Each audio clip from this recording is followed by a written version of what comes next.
नहमदुहु व नसल्ली अला रसूलिहिल करीम अम्मा बाद औज़ु बिल्लाहि मिनश शैतानिर रजीम इन्नल मुनाफ़िकीन फ़ी दर्किल अस्फ़ल मिनन नार। बेशक मुनाफिक क़यामत के दिन जहन्नम के निचले तबके में होंगे। नाज़रीन कराम, निफ़ाक़ एक इंतहाई ख़तरनाक मर्ज़ है जो अहले ईमान को लाहक होता है। ये मर्ज़ कितना ख़तरनाक है, एक बड़ा इबरतनाक वाक़या आपके सामने रखता हूँ। हज़रत उमर रज़ियल्लाहु ताला अन्हु अमीरुल मोमिनीन खलीफतुल मुस्लिमीन फजर की नमाज़ पढ़ा रहे, सूरह यूसुफ़ की तलावत फरमा रहे हैं। इस कदर आप पे गिरिया तारी होता है कि हिचकी बन जाती है। ऐन उसी हालत में एक बदबख्त शख्स अबू लुलु मजूसी आप पर कातलाना हमला करता है, आपके पेट में खंजर घोंप देता है और इसी ज़ख़म की वजह से आप इस दुनिया से रुखसत हुए। जब आप ज़ख्मी हालत में थे, कैफियत ये थी कि आप अगर कोई दूध या पानी या कोई चीज़ पीते थे तो वो आंतड़ियों से और पेट से जो है वो बाहर आ जाता था। इस कैफियत में आपने हज़रत हुज़ैफ़ा रज़ियल्लाहु ताला अन्हु को अपने पास बुलाया और उनको कसम देकर पूछा कि अल्लाह के रसूल सल्लल्लाहु अलैहि वसल्लम ने जिन मुनाफिकीन के नाम आपको बताए हैं उनमें मेरा नाम तो शामिल नहीं है। अल्लाहु अकबर। जिनके पास ईमान की जमा पूंजी है उनको इस कदर ख़तरा और खौफ लाहक है निफाक के हवाले से।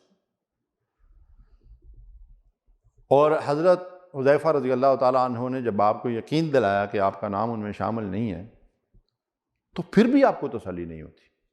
आप अपने बेटे हज़रत अब्दुल्लाह रज़ियल्लाहु ताला अन्हु को बुलाते हैं और उनसे कहते हैं कि बेटा, शायद लिहाज रख कर उन्होंने मुझे ये बता दिया हो, मैं हालत नज़ा में भी हूँ, तो आप एक बात का ध्यान रखना कि जब मेरी नमाज जनाजा पढ़ी जाएगी तो उस वक्त देखना कि हुज़ैफ़ा मेरी नमाज जनाजा में शरीक हो रहे हैं या नहीं हो रहे। अगर मेरा नाम उन मुनाफिकीन में शामिल होगा तो हुज़ैफ़ा मेरी नमाज जनाजा में शरीक नहीं होंगे। हज़रत अब्दुल्लाह रज़ियल्लाहु ताला अन्हु फरमाते हैं कि मैंने जनाजा पढ़ने वालों पे निगाह रखी हुई थी, हज़रत हुज़ैफ़ा रज़ियल्लाहु ताला अन्हु सफ़े अव्वल में शामिल थे, तो मुझे इससे इत्मीनान हुआ कि मेरे वालिद का ख़ात्मा ईमान पर हुआ है। अल्लाहु अकबर। मुझे और आपको भी सोचना चाहिए कि इस निफाक से हम कितना खौफज़दा रहते हैं। निफाक क्या है? एक एतकादी निफाक है और एक अमली निफाक है। एतकादी निफाक ये है कि दिल में कुफर हो और अब्दुल्लाह बिन उबई की तरह दुनिया के मफादात या दुनिया के नुकसानात से अपने आप को बचाने के लिए आदमी सिर्फ़ अपने पेट की खातिर और अपने मफादात की खातिर जो है वो इस्लाम का लिबादा ओढ़ ले। और अमली निफाक की कुछ निशानियाँ कुरान और सुन्नत के अंदर बयान हुई हैं, जिसमें बड़ी मशहूर हदीस है जिसमें नबी सल्लल्लाहु अलैहि वसल्लम ने फरमाया आयातुल मुनाफ़िक़ सलासन इज़ा हद्दसा कज़बा व इज़ा अतमिना खाना व इज़ा वअदा अख़लफ़ा ओ कमा क़ाल सल्लल्लाहु अलैहि वसल्लम। और एक दूसरी रवायत में चौथी चीज़ का भी जिक्र है, यानी आप देखें इसमें झूठ, बदबयानती, बदैदी, और एक जगह इरशाद फरमाया व इज़ा ख़ासमा फ़जरा, और चौथी अलामत जो है गाली गलोच, बदक़ज़ा कलामी और बद ज़बानी है।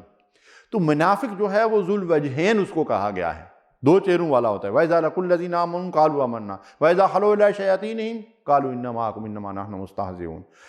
ये जब ईमान वालों से मिलता है तो उनको यकीन दिलाता है कि मैं तो तुम ही में से हूँ, तुम्हारा ही वफ़ादार हूँ। और दूसरी तरफ जब कुफ़ार और मुशरिकीन से मिलता है तो उनको अपनी वफ़ादारी का यकीन दिलाता है। तो ये ज़ुल वजहैन होता है। इसी तरह बुखल और कंजूसी के बारे में फरमाया कि ये भी नफाक की एक अलामत है। और ज़कात और सदक़ात से गरेज़ और परहेज़ ये भी नफाक की अलामत है। झूठी मदा और सताइश जो है वो जो लोग चाहते हैं ये भी नफाक की एक अलामत है, गोया कि उंगली कटवा कर शहीदों में शामिल होने वाले। नमाज में सुस्ती और कायली को नफाक की अलामत बताया गया है। इस तरह इस्लाम दुश्मनी, कि इस्लाम का लबादा तो ओढ़ा हुआ है लेकिन इस्लाम दुश्मनी की हरकत आदमी कर रहा है, तो ये निफाक की अलामत है। शायर इस्लाम का मजाक उड़ाना निफाक है और दुनिया के फ़ायदे की खातर कौम और मिल्लत और मुल्क को नुकसान पहुँचाना ये निफाक की अलामत है। यहूद और नसारा और इस्लाम दुश्मनों से दोस्ती की पींगें बढ़ाना ये भी निफाक की अलामत है।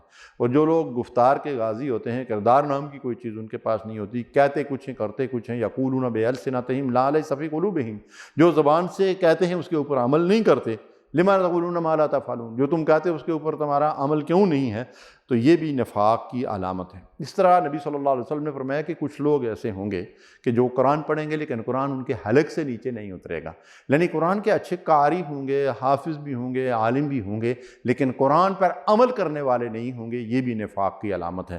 اللہ تبارک و تعالی ہمیں اس خبیث مرض سے نجات عطا فرمائے اور ہمارا خاتمہ ایمان پر فرمائے، آمین یا رب العالمین۔